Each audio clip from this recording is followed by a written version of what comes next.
Ya, Selamat siang Bapak Lupis, selaku dosen Bahasa Indonesia.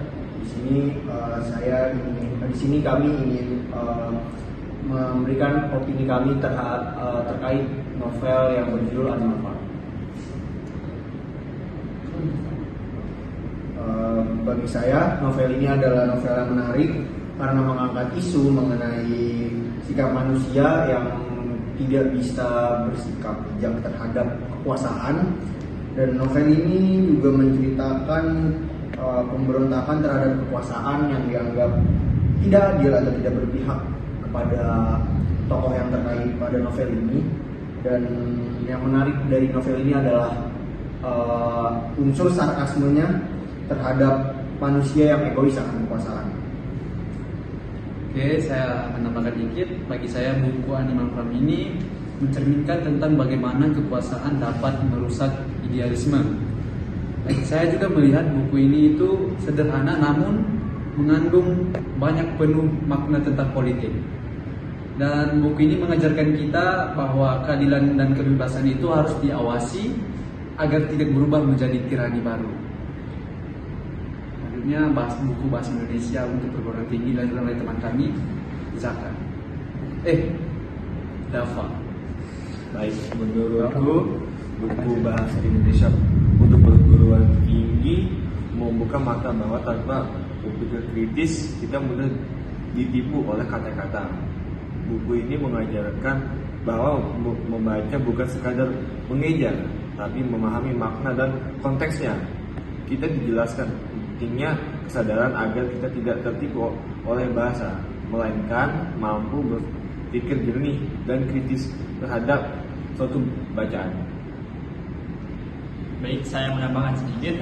Buku referensi bahasa Indonesia untuk perguruan tinggi ini bisa kita tarik kesimpulan bahwa buku ini tidak hanya menjelaskan tentang bagaimana tata bahasa dan lain sebagainya, tapi kita bisa lihat dari sudut hubungan internasional, di mana buku bahasa Indonesia ini saya dapat mengartikan bahwa kita juga sebagai bangsa negara Indonesia ini, kita bisa mempelajari bahasa itu tidak hanya dengan kosakata, tapi kita bisa mendalami nilai dan maknanya.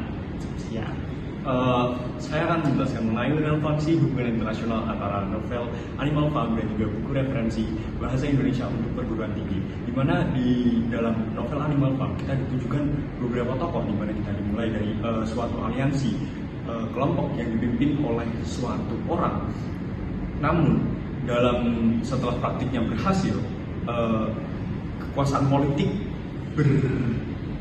berkuasa di situ dan bertindak ya sesuai prinsipnya, yang dimana orang bilang politik tidak ada teman, tidak ada lawan. Dimana kita bisa berubah sedinamis itu dengan berbagai keadaan dan keuntungan yang telah kita dapatkan sesuai target kita. Dimana terus juga ada poin aliansi antara Napoleon sebagai tokoh yang memberontak namun berkuasa pada golongan binatang di situ. Dia malah beraliansi dengan kelompok manusia yang awalnya mereka bertentangan, namun malah beraliansi ketika endingnya mendapatkan suatu kekuasaan. Lalu untuk buku referensi bahasa Indonesia untuk perguruan tinggi, di sini memang tidak tercantum jelas bagaimana relevansi HI atau bahasan dalam HI itu ada, namun dalam buku ini kita bisa simpulkan poin bahwa bahasa Indonesia sebagai identitas, national identity yang sesuai dengan relevansi hubungan internasional. Lalu selain mengenai bahasa Indonesia, bisa juga disimpulkan bahwa jalan-jalan seperti membaca kritis, mengirim surat, dan menulis dan melestarikan bahasa Indonesia itu bisa menjadi metode atau jalan untuk melestarikan identitas bangsa, yang dimana cocok sekali dengan relevansi HI tadi, yakni nation identity. Jadi bisa ditarik kesimpulan bahwa buku Animal Farm sangat cocok dan relevan dengan hubungan internasional dalam bidang politik dan kekuasaan. Sementara untuk buku referensi bahasa Indonesia untuk perguruan tinggi memang tidak secara jelas menyantumkan relevansi hubungan internasional, namun kita bisa mengambil cara-cara yang ada di dalam buku tersebut untuk kita terapkan dalam melakukan praktik dari hubungan internasional.